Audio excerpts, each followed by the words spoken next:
Year 3 is the beginning of us really looking at Destiny from its heart out. We want to build Destiny for its core fans. We want to make sure that we're building it for the people who love it. It's trying to make sure that players feel like they're on this journey with us, rather than us dictating what they're experiencing. Sometimes you feel like the events of the world happen, and sometimes you feel like you make the events of the world happen. That makes me every day go, what's the best version of Destiny we can put in front of players?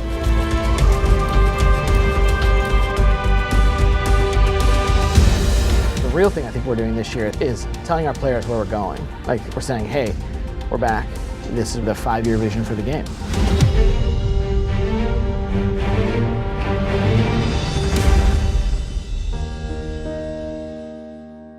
A lot of what we're doing this year is to set Destiny into a place where Destiny can begin its next major change. What we want to construct is a world where players feel like their actions, whether personal or as an overall global community, are moving the universe forward in some meaningful way. And so the vision for the game is awesome action MMO in a single evolving world that you and your friends can play anywhere.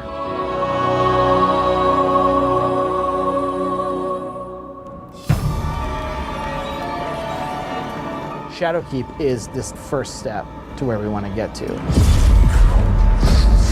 Eris is going to make a discovery, and the discovery she makes is really important to where Destiny's going. Before us lies a dark remnant of their existence. Players are going to be called back to the moon, a place that they're very familiar with if they were players in Destiny 1, but they're going to find that it's been changed. And part of the game is understanding what changed it, and what has Eris discovered here. And what does it mean for the world, not just in the context of right now, but what does it mean for the game in March, and what does it mean for the game a year out? You're all insufferable! Save your torment for someone who gives a damn! You're gonna discover that you're plagued by these nightmares. Nightmares are manifestations of trauma of guardians who have come back to the moon. They even go further and become enemies that are from the past, that are now real again.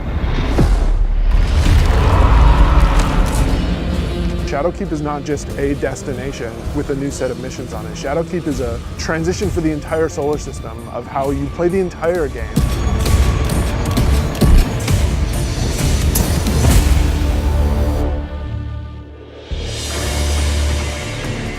Field crafting choices, deeper RPG chase, like more team play.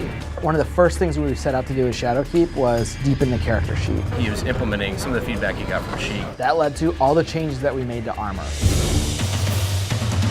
Armor 2.0 is really all about making every slot on your character sheet have an impact. Stats are back, there's like more stats than ever. We overhauled the mod economy. There's gonna be a bunch of, mods that you can get for your finishers. There's a whole new crop of weapons that are coming out. There's new seasonal weapons to earn. There's the new Shadowkeep, Astro Shaman-y weapons. It's kind of like old school, magic-y, like imbued with dark power sort of feel to it. You're fending for yourself. Eris is not trying to protect you. So the weapons just they're guiding you through the experience and they're telling you when the nightmares are around. We actually have it set up that when you're near the nightmares, they have a bit of this almost like you can see through them or there's some glowing inside. This is one of the weapons that Victor is making. It's a rocket launcher, fires out seeker projectiles, so should be fun. You're gonna learn a bunch of cool stuff about Eris and this nightmare problem around the solar system, but you're gonna build a bunch of cool rewards. And then, if you don't get rolls that you like, you're gonna go back to the rune table and you're gonna make more. And that's part of being a Shadowkeep player. It's building your character your way.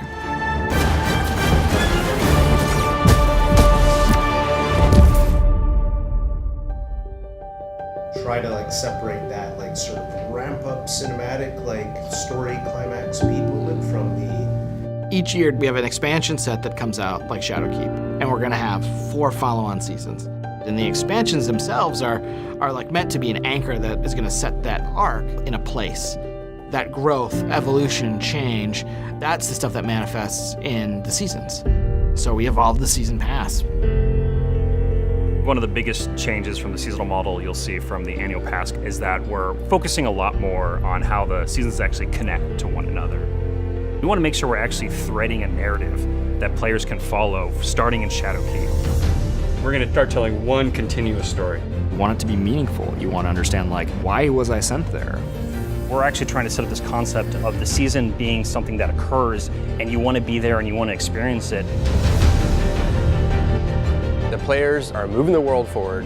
They're making an impact. They're leaving that resonance in the world itself. How can Guardians actually come together and do something that unlocks rewards, pursuits, new experiences for everyone? We want a universe that's dynamic and changing. It's a universe where you can have memories. You can say things like, I was there when.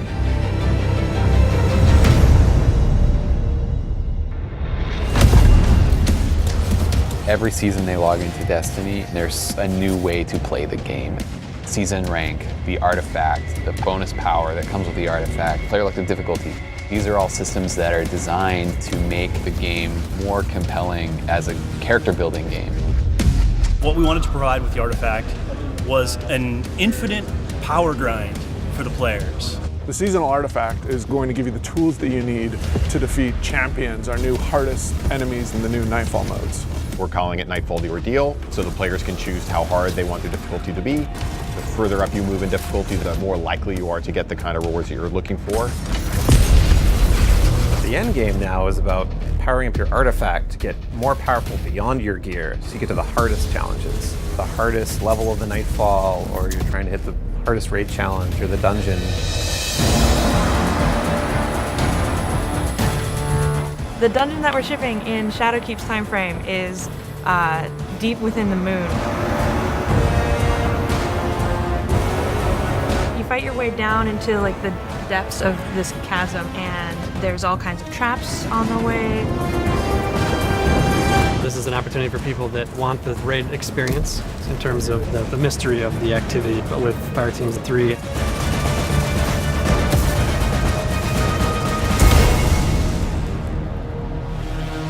Charging you up, Lars. Get in there. We're thinking a lot about how we lay the foundations for a healthier PvP game. We're really committed starting in year 3 to have a renewed focus all through the year on PvP. That's going to be bringing back Destiny 1 maps. It's going to be bringing elimination into Crucible Labs. We're doing this really cool thing where we have 4 different iterations. Try them out week to week on the new maps and get feedback. We want seasons to be relevant for everyone. We want it to feel like everybody has something new to do and feel like they're all doing it together. We're here to build something that lives.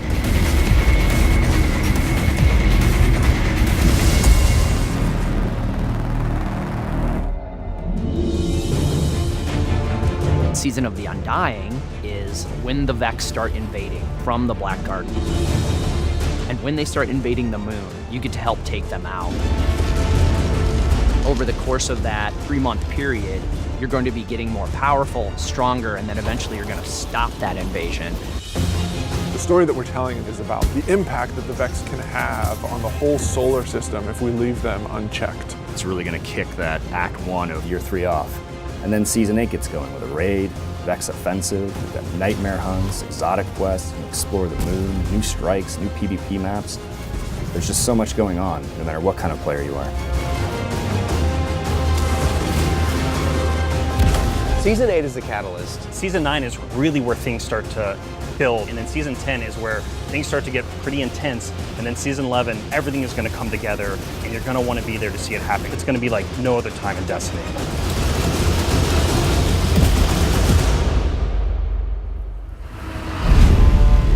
Single evolving world is one of the biggest changes that we're going to make over time to Destiny. Getting to that single evolving world is asking us to kind of unlearn a bunch of the things that we've learned. Hopefully we think we've made the right calls, and if the answer is no, like, the good news is we're in full control to change it. We can keep evolving the game. We're turning it into a game that we're all proud to be working on. We have a vision, we have a roadmap, we have a place we want to take Destiny, and Shadowkeep and Season of the Undying are just the first steps. It's a foundation. This is like the bedrock that we're going to build a lot of other stuff on top of. Forsaken broke a bunch of the bones that we had set, with Destiny 2. What we've been able to do this year is reset them. Are we done? No, not even close.